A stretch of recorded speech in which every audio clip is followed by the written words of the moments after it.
Terence Crawford just roasted Gervonta Davis for going off on Turki Alalsikh. If we was to fight right now on the streets, I'll break your neck. Apparently, Tank got mad for not inviting him to the London Ring Magazine Awards ceremony event. I mean, why wouldn't he be mad?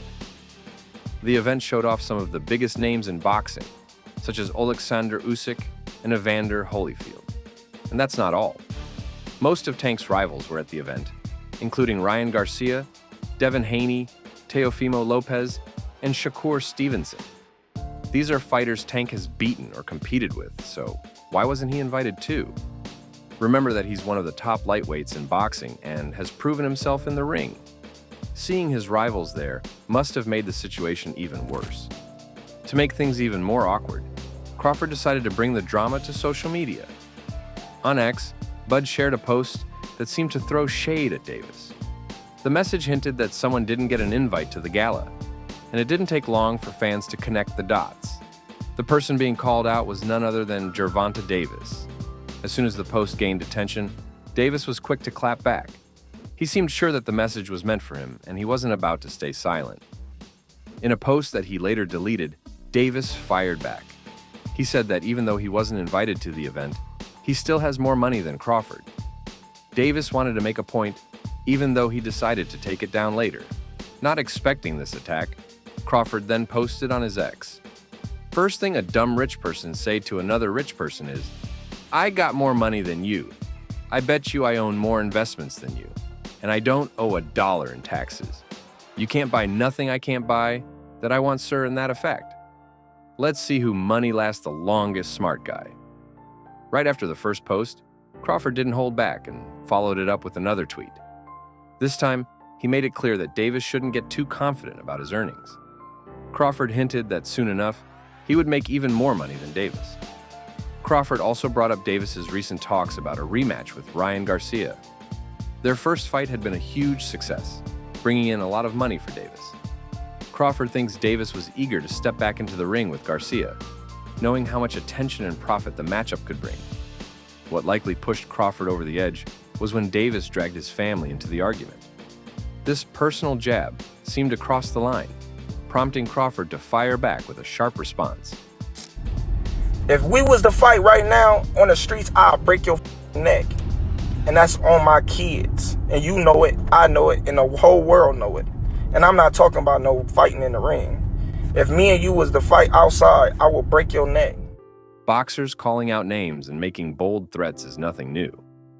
It's part of the sport, and often hypes up the matches. But many fans agree that Davis went too far this time. He crossed a line that shouldn't have been touched. Sure, trash talk is normal in boxing, but family matters should never be part of it. Even those who admire Davis feel this move was unnecessary and out of bounds. Bringing personal issues into the spotlight like this doesn't sit well with most people. Some things are bigger than boxing, and keeping the fight professional is always the right way to go.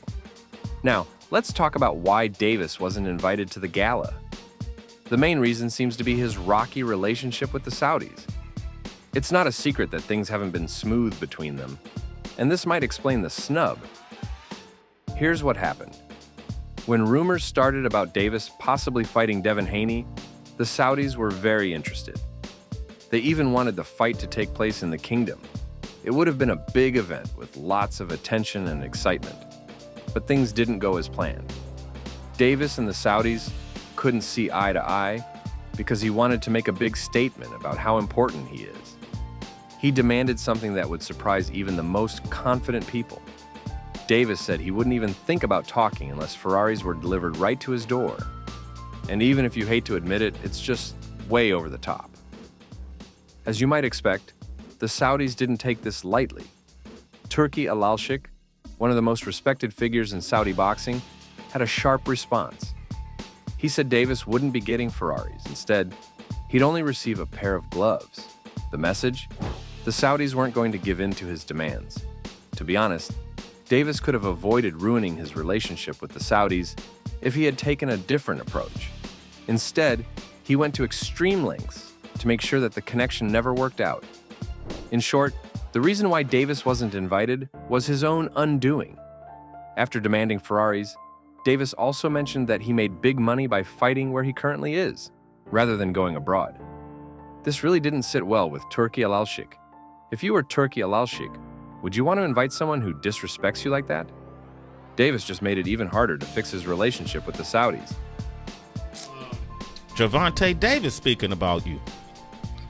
Is that ever a possible fight?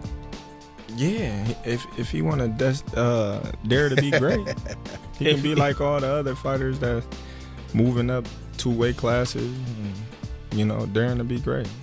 You would fight him. Man, tell him to come up there. He got to come to win 54. He said I got a glass chin, so tell him to come and touch it. Wow, man. Gervonta said you got a glass. He said I got a glass chin. Tell him to come and touch it. At 147? At 147. I'll make 147 for him. Ooh, see, oh, man. You're going to have a pre-camp. Then what the people going to say? Oh, he's beating up on little guys. But this led us to another point. Why is Davis making such a big deal about not being invited to the party? If he is so confident about his money and fame, why does it matter if he's not invited? If Davis truly believes he's at the top of his game, he should be focusing on bigger things. Getting upset over not being invited to a party seems unnecessary. So why does Davis care so much about this gathering? After all, Davis said he retired early because he wanted to focus on his real estate business and his new baby son. So, with all that going on, there shouldn't be any reason for him to be upset, right? But that's not the full story. The real reason behind his frustration is that Tank feels like he's not getting enough recognition. People have criticized him for not facing the best fighters, and he has also been criticized for not being a great boxer. People say he relies too much on his punching power. When he fights, it looks like he waits for his opponent to make a mistake. Once his opponent makes a move, Tank takes advantage of it and throws a punch. This is how he wins most of his fights. Many boxing experts have noticed this pattern in his style. Some believe that Tank needs to show more skill in the ring, not just power. If he wants to be respected as one of the best, he will need to prove he can do more than just land big punches. In their words, Davis picks his opponents carefully and doesn't have great footwork. He doesn't move around the ring as well as other fighters. Boxing experts also say that Davis struggles with planning and making smart decisions during a fight. Instead of thinking through the fight, he waits for his opponent to tire out. Then, he uses his powerful punches to win. If you take away his punching power, some believe that Davis wouldn't be considered one of the best fighters. His skills don't match up to others in the sport, at least that's what they say. Now, if this is the case, Crawford might be right in his subtle remarks that Davis doesn't deserve an invitation to the gala. If something as small as not being invited can make Davis so upset, then maybe, just maybe, he doesn't quite belong in the best of the best category. But what do you think about this? Please let me know in the comments below.